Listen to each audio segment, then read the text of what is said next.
como pueden ver, es una explicación de la selección artificial. Diferencia entre la selección natural y la artificial hace el hombre.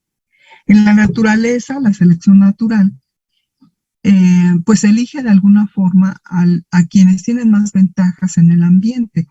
Si hay escasez de alimento y hay mucha población, solo van a sobrevivir aquellos que tengan ventajas físicas que les permiten ganar el alimento y poder llegar a una edad adulta, poder reproducirse y dejar sus genes.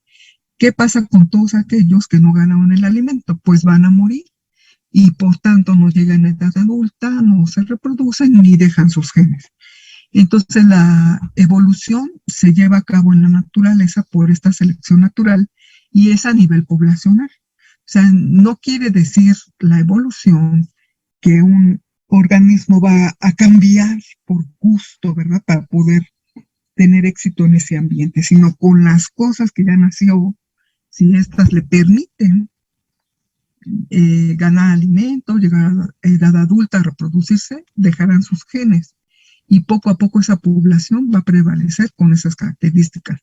Pero en el caso de la evolución artificial, es el hombre quien selecciona las características que para él son mejores. En este caso, ¿verdad? Si necesitaba un perro que fuese, que se impusiera ante un depredador, un lobo, ¿verdad? Tenía que ser un perro que se viera grande, que se viera con mucho pelo, ¿verdad? Que se viera que es defensor. Pero también había muchos perros que para él eran compañía, y entonces buscaban que fueran más tiernos, ¿verdad? Que fueran pequeños, que fueran más, que puedan transportarse más fácilmente.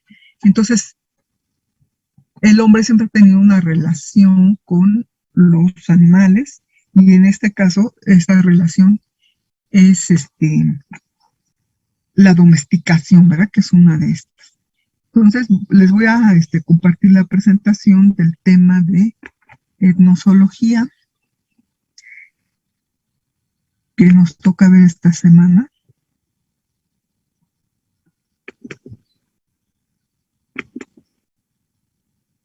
Y pues al igual que en la etnobotánica, ¿verdad? Tenemos una relación con el ambiente, pero en especial con los animales. Pero lo han tenido las diferentes etnias, ¿verdad? Por ejemplo, bueno, como introducción, ya vimos nuestro video en el que se habla de la domesticación y nos damos cuenta que los seres humanos, el ser humano ha intervenido un poquito en la historia evolutiva de estas especies, ¿sí? Pero también tiene una relación biológica y cultural. Acuérdense que la cultura se refiere al cúmulo de conocimientos que va adquiriendo de la naturaleza que le rodea, en especial de las plantas y los animales, a partir de que interactúa con ellos. En este caso, entonces, domestica a los animales para su beneficio y utiliza constantemente a esta fauna para diferentes prácticas. La principal, la alimentación. ¿Sí? Muchas de las granjas tenían vacas, tenían gallinas que producían huevos, vacas que producían leche, también algunos cerdos que producían carne, también se alimentaban de las gallinas, les producían la carne, pero también muchos de los animales con los que domesticaron, algunos eran para compañía. Otros se usaban como medicina, ¿verdad? Porque ustedes saben que hay, pues, algunas creencias de la gente, sobre todo de provincia, que, por ejemplo, el caldo de víbora puede ayudar a combatir el cáncer, o el jarabe de ajolote es un remedio contra la garganta. Entonces, esas son las diferentes relaciones que el hombre ha tenido con el animal, principalmente alimento, pero también medicinal. También hay algunas pomadas, ¿verdad?, que son de veneno de víbora, que supuestamente quitan el dolor y desinflaman. Y también desde el punto de vista económico, pues los animales le producen muchos beneficios económicos al ser humano. Por ejemplo, la lana de las ovejas para hacer telas, para eh, la piel también, ¿verdad? De los animales, para hacer mochilas, para hacer bolsas, ¿sí? A la piel de algunos animales se les hace un procedimiento especial con el cual se puede utilizar para realizar estos zapatos, bolsas, etcétera, que utiliza el hombre. Y esto le reporta un beneficio económico. También algunas especies han servido como ornato, ¿verdad? Eh, que esto es erróneo, ¿verdad? Porque muchos de nosotros a veces nos gusta un animal silvestre y decimos, me lo llevo a mi casa para criarlo, pero no es fácil, ¿verdad? Muchas personas les venden clandestinamente un mono araña, un halcón peregrino, y cuando ya son adultos no saben qué hacer con ellos, porque resultan hasta peligrosos. A lo mejor el mono araña chiquito es muy simpático, puede estar en un espacio pequeño, pero cuando es mayor requiere de lugares más grandes para poder sobrevivir y requiere de mayores cuidados.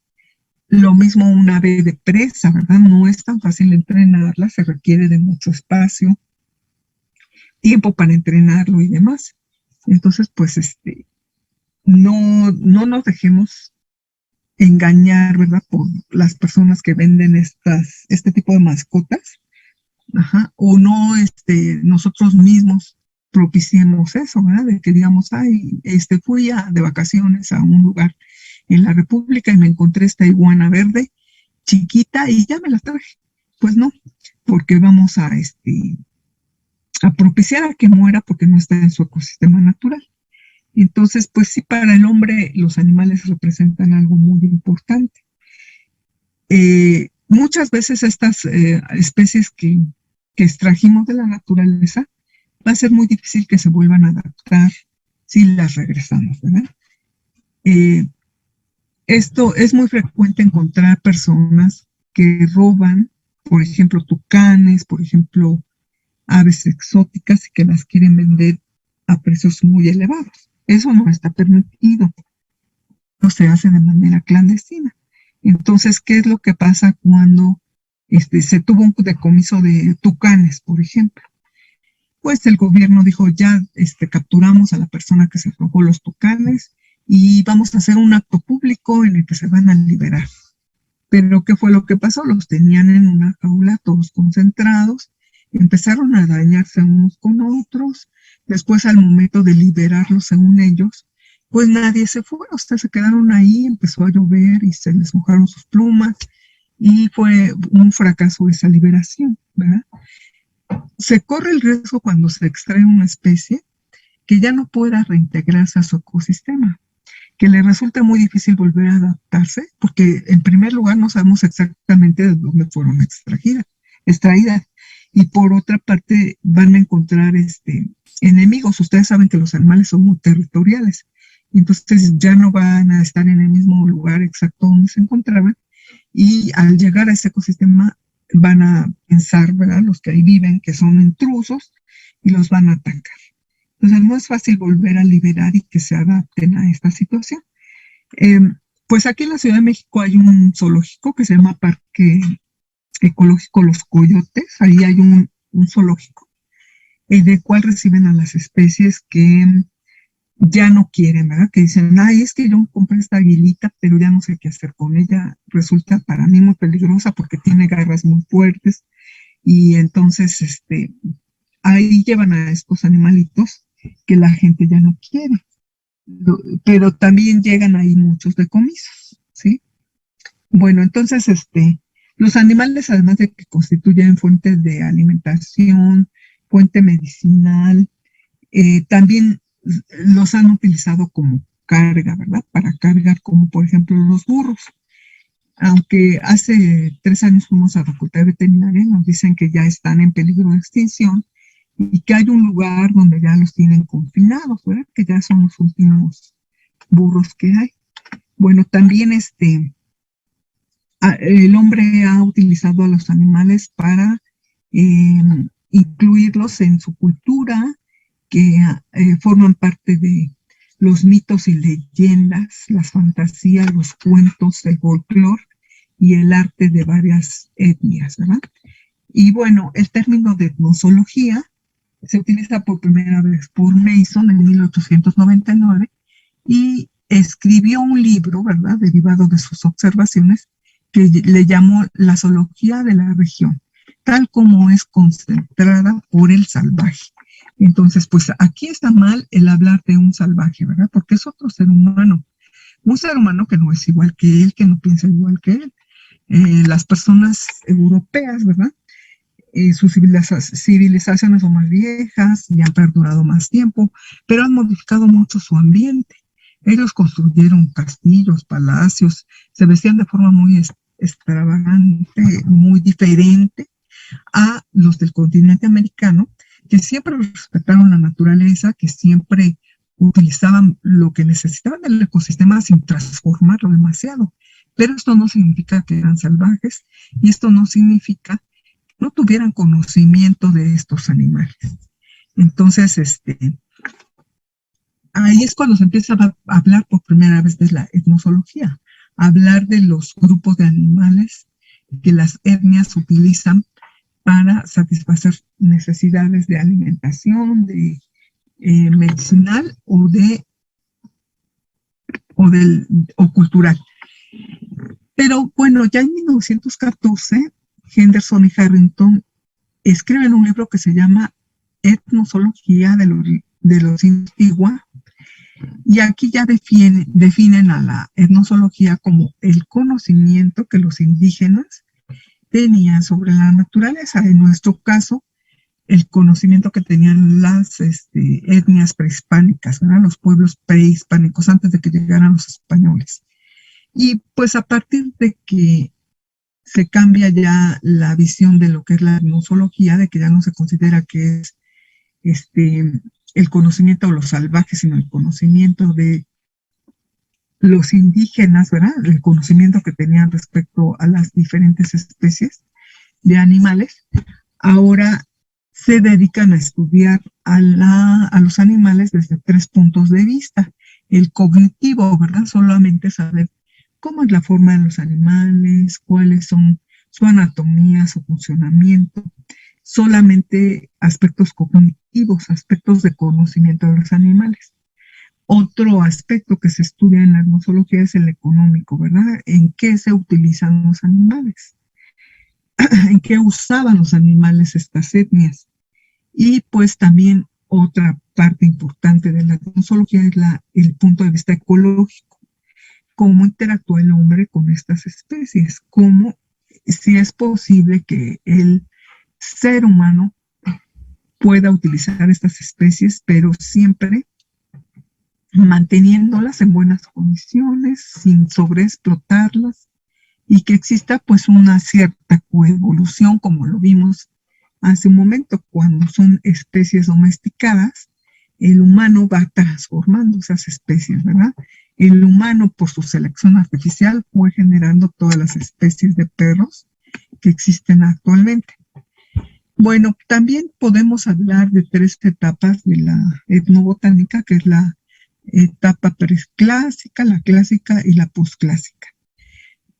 La primera etapa, que es a fines de los años 50, es la etnozoología llamada preclásica, en la que se dedican exclusivamente a obtener información de los pueblos.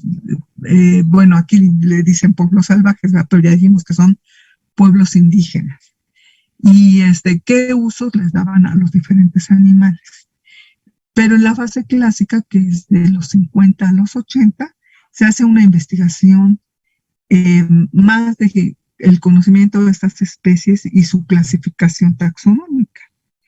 ¿A qué especie pertenecen estas diferentes especies que han utilizado estos pueblos indígenas? En la fase postclásica, que es a partir de los años 80, ya no solamente interesa recopilar la información o tener información de su clasificación taxonómica, sino que ahora el objeto de estos estudios etnozoológicos debe ser el conocimiento de estos para poder ayudar y contribuir a su conservación, para ayudar y contribuir a que estos animales no se pierdan, no los extingamos.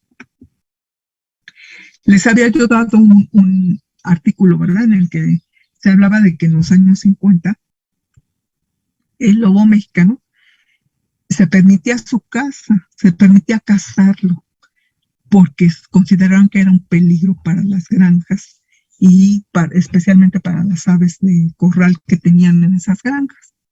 Y pues ahora sabemos que fue un gran error porque se contribuyó a la extinción de esta especie. Bueno, pues en la etnobiología se puede hablar sobre o investigar sobre diferentes aspectos de la fauna. Ya habíamos mencionado la clasificación de animales, su importancia en cuanto a cómo en las diferentes culturas se utilizó en cuentos, en mitos, en creencias, en leyendas. También el ser humano cómo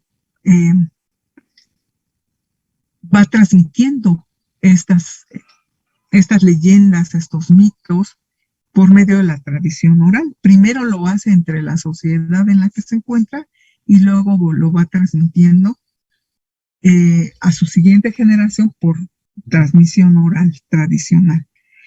También la etnozoología estudia los aspectos alimenticios, medicinales que tienen las diferentes especies de animales, el económico, el lúdico.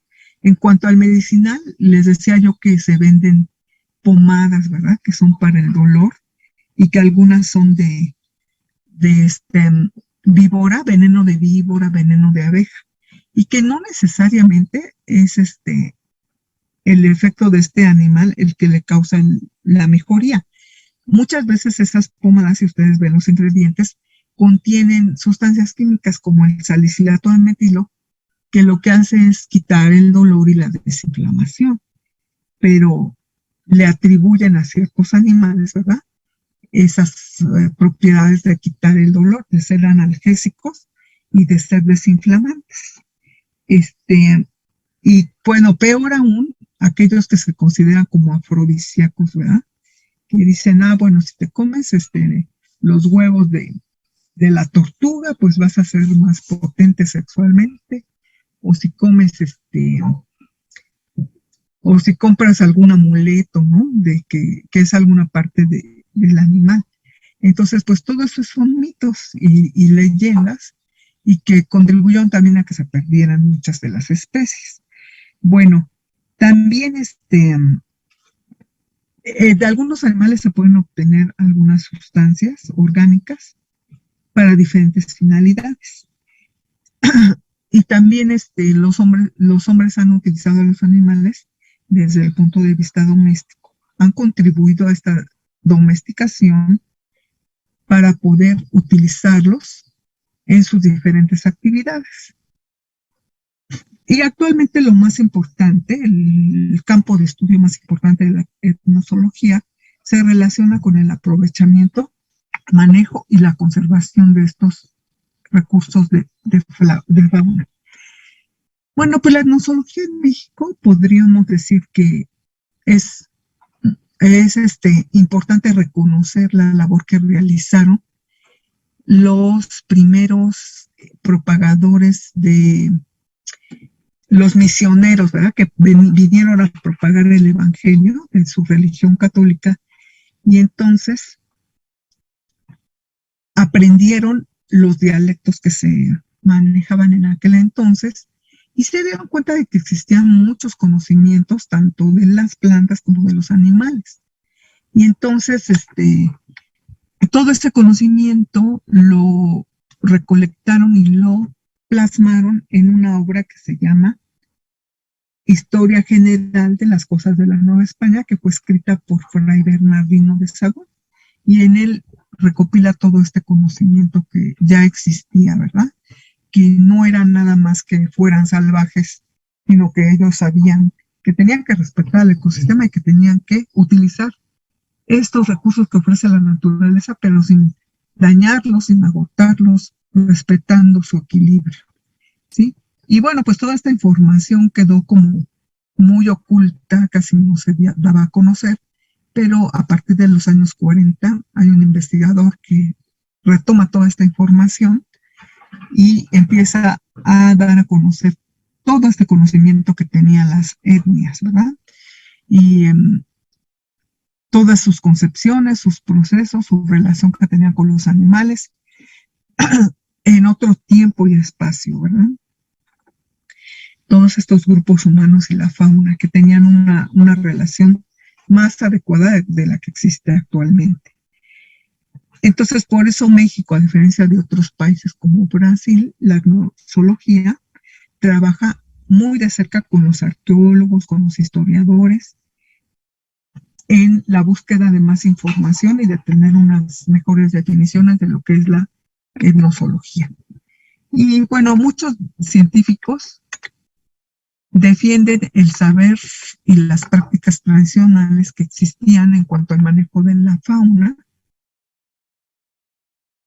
pero también es importante mantener el ambiente en buenas condiciones para que esto se conserve, ¿verdad? Porque no solamente es importante saber hacer, sino que también debe haber conocimiento para poder aprovechar de manera adecuada a la fauna, académica y técnicamente, para que haya mayor información, pero también que haya una buena conservación de estos organismos, ¿verdad? Por ejemplo, en la selva lacandona se les dice a las personas, bueno, ustedes pueden utilizar mariposas para hacer adornitos o souvenirs, ¿verdad? Separadores de libros, etcétera. Pero ustedes van a tener que hacer un mariposario y en ese mariposario ustedes van a tener que darles alimento, frutas a las mariposas para que se vayan propagando en ese lugar. Y solo van a poder tomar los restos de las que mueren por accidente. Entonces, pues sí se ha respetado esta parte, ¿verdad? De ello. Y aquí vemos, por ejemplo, muchos adornitos de conchitas, ¿verdad? Conchitas, pero que ya se encuentran en la playa, ¿verdad? Como una conchita que ya murió y que ya solo está su caparazoncito. Y se hacen esos adornos que sirven como recuerdos cuando ustedes van a uno de esos lugares. Bueno, pues esto es todo de este tema y la tarea que se va a realizar en esta semana es sobre alguna especie útil para el hombre, alguna especie de animal, pero que esa especie ustedes investiguen si, por ejemplo, es una que es utilizada por el hombre desde el punto de vista alimenticio, pues qué tanto produce, ¿sí? Por ejemplo, de una res o de un cerdo, qué tanto se produce de estos animales, en qué condiciones se tiene, una vez que ya se mata al animal, qué productos se generan a partir de ellos. No sé si llegan a ver que hay algunas cosas que son pues muy crueles para estos animales, pues también plasmarlo en su tarea. Por ejemplo, cuánto se produce de pavos, ¿verdad? Que es un alimento que se consume siempre en Navidad, para que nosotros a lo mejor en un futuro ya no tengamos esa tendencia pues a hacer lo que todos hacen, ¿verdad? O sea, de decir, todos queremos un pavo en Navidad y por eso hay mucha producción de estos animales, ¿no? Que finalmente van a ser muertos. Cuando puede ser que cada quien coma diferentes cosas y que no necesariamente se tenga que explotar ese recurso. O también si conocen algún remedio que sea parte de un animal, ¿verdad? Y cómo se utiliza. En eso va a consistir la tarea de esta semana. Entonces pueden buscar en internet, ¿verdad? Qué uso se les da a diferentes animales para la medicina, ¿verdad? Ya mencionamos algunos ejemplos, a lo mejor ustedes encuentran otros. Y también un mal uso, por ejemplo, que se haga con alguna especie, ¿verdad? Que se esté sobreexplotando. O si alguien puede investigar sobre los burros, por ejemplo. Ajá, que los burros, les decía yo que ya están en peligro de extinción. ¿Por qué se está dando ese fenómeno? Bueno, pues hasta aquí dejamos la clase del día de hoy y nos vemos la próxima semana.